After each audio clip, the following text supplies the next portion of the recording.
Hello, and welcome to another installment of Commuter's Corner, brought to you by the Delaware County Transportation Management Association. These informative mini seminars are designed to educate businesses on transportation demand management and provide alternative strategies to eliminate one-car commuting. I'm your host, Tracy Barsages, and today our guest speaker is Jennifer Waters from the Philadelphia office of Urban Engineers. She's going to talk about the topic of flexible work schedules. As Urban Engineers Philadelphia office manager, Jennifer provides leadership to the general management in all areas of project management for the growth of the firm. She's responsible for preparing the COVID-19 reopening plan. God bless you. And she is also involved in coordinating with Urban's COVID response team, keeping up with and communicating CDC and other federal, state, and local guidelines. As part of overseeing the staffing schedules, working with building management, and enhancing all of the employee safety as they return. So Jen, welcome and thank you for joining us. Could you give us a little information on what your company does? Give us an overview of what Urban Engineers is. Sure, absolutely, and thank you for having me. So Urban Engineers is a multidisciplinary design, environmental, planning, and construction support firm. We provide services for roadways, bridges, public transportation, freight rail, facilities, airports, ports and waterways, and energy and utilities. Wonderful. Wow. Can you give us an idea of how many employees Urban Engineers has, and how are those employees spread out in the greater Philadelphia region? Sure. So Urban has about 450 employees total, and they're working at 15 different offices across the U.S. But our headquarters is located in Philadelphia, right across from Independence Hall. And we have about 150 employees working at this location. And our other offices, they're located mainly along the East Coast. We have an office in Cherry Hill, New York City, a few offices in Pennsylvania, Buffalo, Baltimore, Delaware, Connecticut. We also have offices in Texas and California, and even a brand new office in Allentown. Wow, that's a lot to coordinate. Before COVID, though, can you generally describe what your most common modes of commuter transport were? Yeah, actually, we surveyed our employees about their commute in February, just a few weeks before we started working from home because of COVID. So I can provide some pretty detailed statistics for you. We found that a majority of our employees used public transportation to commute to work. So that was pretty much right at 50%. And then this was followed by about 20% of our employees driving to work, a little less than 20% walking to work, and then 10% biking to work. Wow, that is very good representation of multi-modular transportation. Absolutely. So before COVID, did Urban Engineers offer any type of alternate work options or flexible schedules opposed to the traditional office 9 to 5s, if you will? Yeah. So although most of our people, work a typical 8-hour day from about 9 to 5, Urban did offer flexible schedules before COVID. And this varied by department, by the individual, and by the projects they were working on. So just as an example, some of our employees would come to work very early, let's say 6 or 6:30 in the morning, and then they would leave before 5. They would get their work done, leave before 5. And then there'd be other employees that would come in a little bit later and then work later into the evening.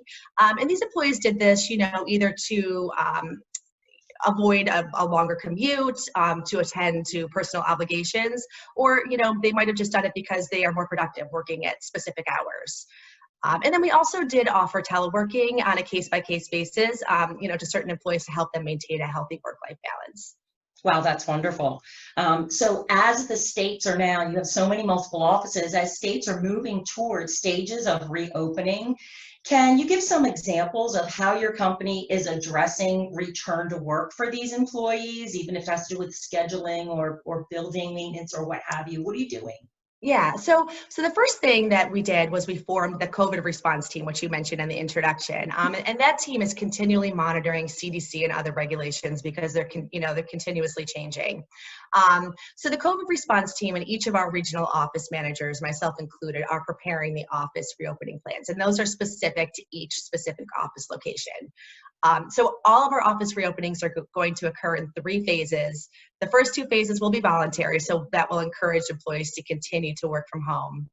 And then for those that will return to the office, we'll be implementing, several safety protocols. This will include physical distancing measures, staggered work schedules to, help people with their commuting, routine cleaning procedures, directional and educational signage. We'll also provide personal protective equipment, which includes masks and gloves.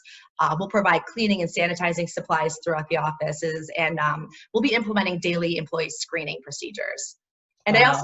I also want to note too that our Philadelphia office, we're in a high-rise building, and so there's several other tenants in our building. So because of this, we're working with the building manager to, encourage improvements to the building to enhance the safety of our employees. So since March, they've also done a lot of upgrades, including, upgrading their ventilation systems.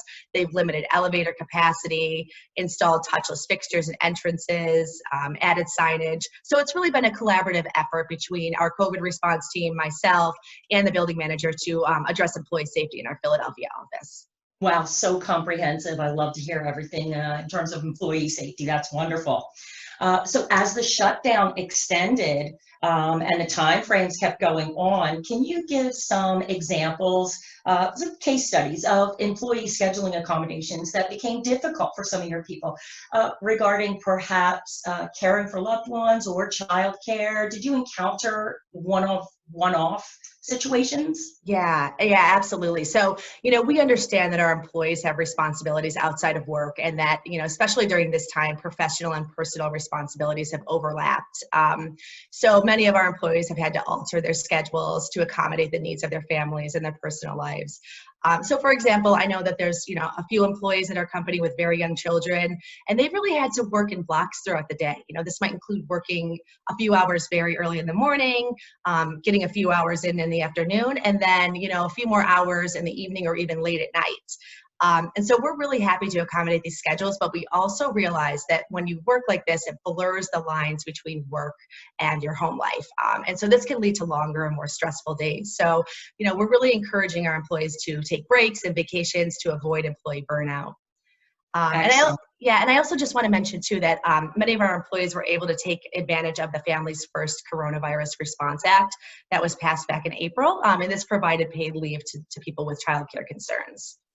Wow, that's wonderful. I know that's something that some of our businesses are not, we're going to go back, my phone. Wow, that's wonderful. I know that is something that businesses may not be fully aware of, especially some smaller businesses. So investigating that particular act from the government would be beneficial for a lot of employers. So what were some of the biggest challenges that you encountered in adapting these scheduling changes? So the biggest challenge we encountered was that each employee's situation is different. There's no cookie cutter approach to handling an individual's schedules or their changes to their schedule. So, although allowing each employee to alter their schedule takes some time and coordination, we support this because our employee safety and their well-being is our #1 priority. That's wonderful.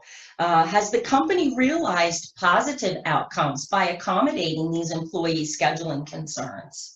Yeah, absolutely. So as expected, accommodating our employees' schedules definitely has helped improve work-life balance, and it makes our employees feel safe.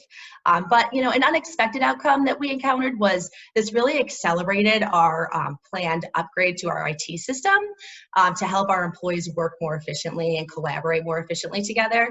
And so this has been really well received. And another positive outcome was that it's related to our Urban Training Institute. And this is a training division within our company that provides professional training and learning experiences to our urban employees, but also to our peers in our industry.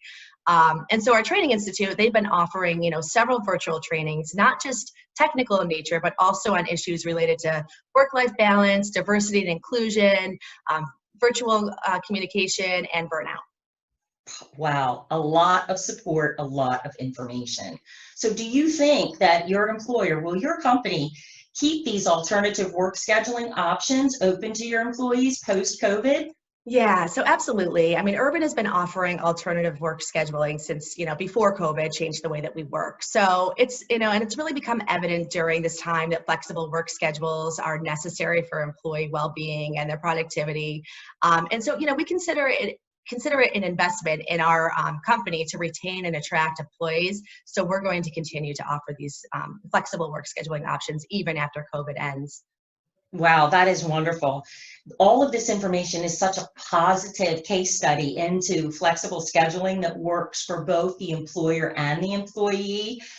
So we would like to thank Jennifer Waters for joining us today on Commuters Corner and educating us on how Urban Engineers helps to manage alternatives to traditional commuting. All of our episodes are available on our website at www.dctma.org under the DCTMA TV heading. Join us next time for another informative topic, and remember, whether you're commuting by bike, boat, plane, train, or auto, commute safely. Thank you.